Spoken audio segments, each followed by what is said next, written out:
सुर्खियों में।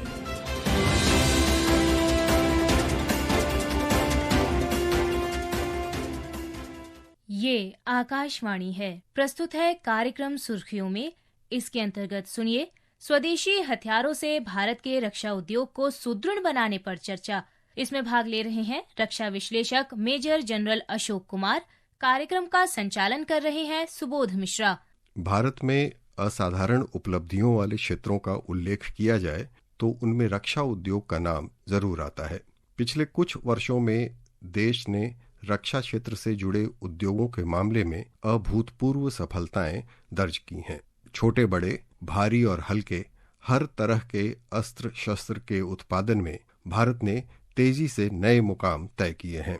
बातचीत के लिए हमारे साथ हैं मेजर जनरल अशोक कुमार। अशोक जी, आपका स्वागत है। धन्यवाद। भारत रक्षा तकनीक के क्षेत्र में लगातार आगे बढ़ रहा है। अच्छी बात यह है कि स्टार्टअप भी इस क्षेत्र में आगे आए हैं। आइए सुनते हैं कि रक्षा मंत्री राजनाथ सिंह ने डिफेंस सेक्टर में एक्सपोर्ट के बारे में क्या कहा। प्रधानमंत्री जी की लीडरशिप में आज भारत सिर्फ डिफेंस टेक्नोलॉजी का कंज्यूमर नहीं रहा, बल्कि प्रोड्यूसर और एक्सपोर्टर भी बन गया है और उस दिशा में तेजी से आगे बढ़ भी रहा है। और जब दुनिया हमें हाई एंड डिफेंस सिस्टम्स के लिए अप्रोच करती है तो यह सिर्फ मार्केट इंडिकेशन नहीं होता है, बल्कि यह भारत की कैपेबिलिटी का सम्मान होता है। साथियों, आज इंडियन इंडस्ट्री ने देश के भविष्य की दिशा तय करने का जो मंच तैयार किया है वह वास्तव में प्रशंसनीय है। अशोक जी, रक्षा मंत्री ने जो बातें कही हैं, क्या आप हमारे श्रोताओं को उसके बारे में कुछ विस्तार से बताना चाहेंगे कि उनके कहने का आशय क्या है? हाँ, अवश्य ही। अगर आप अपने ऐतिहासिक परिदृश्य को देखें तो इंडिया को पहले 20-25 वर्षों के बीच में ही 4 युद्ध लड़ने पड़े थे, जिसमें से 3 तो पाकिस्तान के साथ लड़ना पड़ा था। और इसकी वजह से हमारा जो डिफेंस इक्विपमेंट का रिक्वायरमेंट था डिफेंस फोर्सेस में, वो ज्यादातर इंपोर्ट किया जाता था। लेकिन इसमें सबसे बड़ा चमत्कारिक बदलाव तब हुआ जब प्राइम मिनिस्टर मोदी ने पहली बार 26 मई 2014 को सत्ता संभाली, तो उन्होंने डिफेंस मॉडर्नाइजेशन को सबसे बड़ी प्राथमिकता दी। इस चीज का सबूत इस बात से ही मिलता है कि उसके तुरंत बाद उन्होंने अक्टूबर 2014 में दिल्ली में कंबाइंड कमांडर्स कॉन्फ्रेंस को एड्रेस किया, जिसमें आर्मी, नेवी और एयरफोर्स के सारे सीनियर कमांडर शामिल होते हैं। और वहां पर उन्होंने पूरे फोर्स मॉडर्नाइजेशन के बारे में बात की और कहा कि जब तक हमारा इक्विपमेंट इंडिजिनस नहीं होता तब तक हम सही बदलाव नहीं ला पाएंगे। और उसके इमीडिएटली बाद ही make in India, skill India, indigenisation और आत्मनिर्भर भारत जैसे ढेर सारे प्रोजेक्ट और प्रोग्राम चलाए गए और एक बहुत बड़ा फोकस दिया गया डिफेंस एक्सपोर्ट्स में। और ये जो फोकस था वो सामान्य उपकरणों से संबंधित नहीं था, ये था कि जो हमारे मेन इक्विपमेंट हैं उसको कैसे निर्यात किया जाए। और उसकी वजह से हमारी जैसे ब्रह्मोस मिसाइल्स हैं, पिनाका आर्टिलरी रेजिमेंट्स हैं और इस तरह के और से ढेर सारे घातक हथियार हैं, उसकी विश्व में डिमांड बहुत बढ़ गई है। और वस्तुतः आपको मालूम होगा कि ऑपरेशन सिंदूर में जो भी इक्विपमेंट इस्तेमाल किए गए उसका एक बहुत बड़ा भाग इंडिजिनस इक्विपमेंट से था। और उसके सक्सेसफुल होने की वजह से आज इस समय विश्व के ढेर सारे देशों में होड़ लगी हुई है कि वो कैसे भारत के इन आधुनिक उपकरणों को अपने पास ला पाएं। कई एक कंट्रीज ने पहले ही ऑर्डर दे रखा हुआ है, बाकी ढेर सारी कंट्रीज अब ऑर्डर दे रहे हैं। और रक्षा मंत्री जी ने सही कहा है कि ये डिफेंस एक्सपोर्ट जो हमारा अभी मौजूदा टारगेट है 2026 का 35,000 से लेकर के 40,000 करोड़ का, सिर्फ वो एक नंबर नहीं है। इस डिफेंस एक्सपोर्ट के फोकस से हमारे ढेर सारे ऐसे राष्ट्रों से रिश्ते बनते हैं जो हमारी रीजनल और इंटरनेशनल स्टैंडिंग में हमारी मदद करते हैं। और सबसे बड़ी बात तो मैं ये कहना चाहूंगा कि इस बदलाव को लाने में जो डिफेंस मैन्युफैक्चरिंग का इकोसिस्टम है उसमें सबसे बड़ा बदलाव हुआ है। अब पहले की तुलना में जो DRDO, public sector undertakings and defence public sector undertakings के अलावा प्राइवेट सेक्टर को बहुत बढ़ावा दिया गया है, उनको इक्वल प्लेइंग फील्ड दी गई है। और इसके साथ साथ रिसर्च एंड डेवलपमेंट बजट को बढ़ाया गया है, जिसमें प्राइवेट सेक्टर के R&D के लिए भी प्रोविजन किया गया है। सरकार ने रक्षा मंत्री के नेतृत्व में 5 पॉजिटिव इंडिजिनाइजेशन लिस्ट निकाली है। Defence innovation organisation ministry of defence में बनाया गया है। आईडेक्स और अदिति स्कीम्स लॉन्च की गई हैं ताकि जो एंटरप्रेन्योर्स हैं एंड इन्वेंटर्स हैं उनको सीधे मदद मिल पाए। साथ ही साथ टेक्नोलॉजी डेवलपमेंट फंड का प्रोविजन किया गया है। और इतना ही नहीं, 75% जो हमारे डिफेंस परचेजेस हैं उनको डोमेस्टिक मैन्युफैक्चरर से ही लेना एक बाध्यता बना दी गई है ताकि ये हमारा इकोसिस्टम आगे बढ़े। और इससे हुआ क्या है कि हमारा डिफेंस एक्सपोर्ट 20% तक घट गया है और हमारा डिफेंस एक्सपोर्ट बहुत ज्यादा बढ़ गया है। जी, आपने लगभग पूरी रूपरेखा बता दी रक्षा उद्योग की। मेक इन इंडिया अभियान ने स्वदेशी उत्पादों को विश्व में नई पहचान दिलाई है। आज रक्षा मंत्री ने मेक इन इंडिया का भी उल्लेख किया है, जो ब्रांडिंग की बात है। आइए सुनते हैं कि उन्होंने क्या कहा। दुनिया की अधिकांश बड़ी बड़ी कंपनियों में भारतीय ओरिजिन के लोग बड़ी संख्या में काम कर रहे हैं। जैसे जापान ने अपनी टेक्नोलॉजी और मैन्युफैक्चरिंग की एक अलग पहचान पूरी दुनिया में बनाई है, वैसे ही भारत की टेक्नोलॉजी और मैन्युफैक्चरिंग भी पूरी दुनिया में जब स्थापित होगी तो उसकी ब्रांडिंग हम इंडियन टेक्नोलॉजी द्वारा निर्मित कर सकेंगे। यानी मेक इन इंडिया के माध्यम से भारत में बनी हर चीज पर प्रीमियम होगा, जैसे कभी मेड इन जापान का होता था। अशोक जी, आप इसमें किन किन बातों को रेखांकित करना चाहेंगे? सुबोध जी, इसमें सबसे बड़ी बात यह है कि जो इंडियन टेक्नोलॉजी है वो एक साथ 2 पहलू लेकर आती है। एक तो वह एडवांस्ड है एंड दूसरा क्या है कि वो सस्ती बहुत है। तो मेरे ख्याल से ये जो नया भारत बनने की दिशा में प्रयास है कि हम 2047 तक एक विकसित भारत बन जाएंगे, तो ये तभी संभव होगा जब हम समग्र भारतवासी मिलकर के काम करें।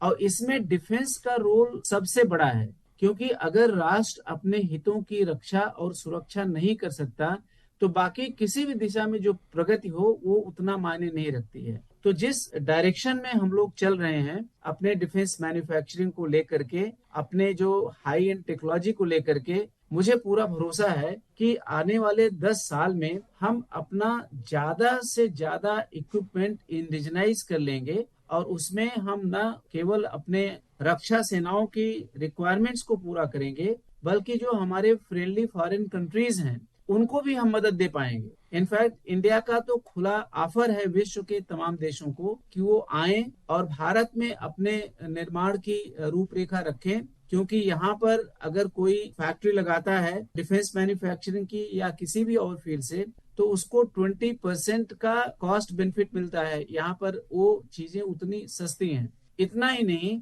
अगर उसका डिजाइन भी इंडिया में बनाता है तो वो उसका जो कॉस्ट फैक्टर का बेनिफिट 40% तक जाता है। तो इंडिया इस समय जो है विन विन सिचुएशन के लिए है। और जो समझदार कंट्रीज हैं जैसे इजराइल एंड बाकी भी ढेर सारे कंट्रीज, वो ऑलरेडी कोशिश कर रहे हैं कि इंडिया में इंडियन एस्टेब्लिशमेंट्स के साथ में, चाहे वो प्राइवेट सेक्टर भी हो, उसके साथ मिलजुल करके यहाँ पर अपना सिस्टम डेवलप करें जिससे वो अपने देश की रिक्वायरमेंट को भी पूरा करें और विश्व के किसी भी देश को अगर एक्सपोर्ट करना चाहते हैं तो उसमें भी भारत फैसिलिटेट करेगा, उसमें कोई रिस्ट्रिक्शन नहीं आएगा। जी, जैसा कि आपने पहले भी उल्लेख किया था कि रक्षा क्षेत्र में पहले हम देखते थे कि सिर्फ इसमें हमारा देश खर्च कर रहा है, लेकिन अब हम एक्सपोर्ट भी कर सकते हैं। कई देश उसमें रुचि भी दिखा रहे हैं, कई जगह से ऑर्डर भी मिल रहे हैं। तो अब रक्षा क्षेत्र अर्थव्यवस्था के हिसाब से भी एक सकारात्मक क्षेत्र बनता जा रहा है। ये सिर्फ खर्च नहीं हो रहा है, शायद ये क्षेत्र हमारे लिए कमाने का जरिया भी बन सकता है।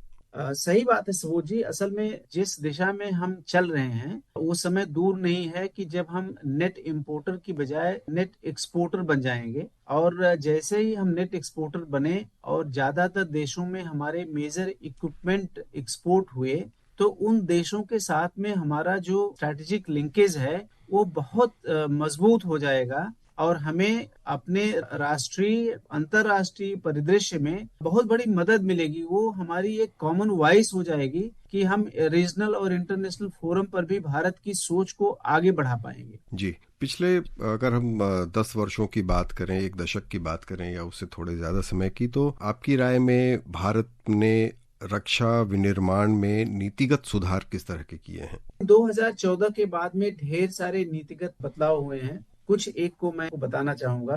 सबसे पहला बदलाव हुआ है कि प्राइवेट सेक्टर को डिफेंस मैन्युफैक्चरिंग में तरजीह देना और उनको पब्लिक सेक्टर के साथ साथ इक्वल महत्व देना। अगर आप विश्व के जो ज्यादातर निर्यातक देश हैं जैसे यूएसए है या वेस्टर्न कंट्रीज हैं, वहां पर प्राइवेट सेक्टर का बहुत बड़ा रोल है। वहां पर कोई ये नहीं सोचता कि अगर कोई चीज प्राइवेट सेक्टर डिफेंस रिलेटेड बना रही है तो कोई उसमें सिक्योरिटी का इशू है या कोई और इश्यूज है। तो उस चीज को ला करके अब जो है एक बहुत बड़ा इकोसिस्टम तैयार है उस चीज को करने के लिए। साथ ही साथ इस मैन्युफैक्चरिंग में क्या होता है कि जो सप्लाई चेन होता है और भी ढेर सारे इश्यूज होते हैं जिनको भी इक्वली महत्व देना जरूरी होता है। और इसलिए जो दूसरा बड़ा बदलाव हुआ है वो हुआ है एमएसएमई सेक्टर को आगे लाना और उनको बढ़ावा देना ताकि उनको लगातार ऑर्डर्स मिलते रहें। इनफैक्ट ऑर्डर्स में तो ऐसा हुआ है कि हमारे पास में जो अम्युनिशन हम इंडिया में नहीं बनाते थे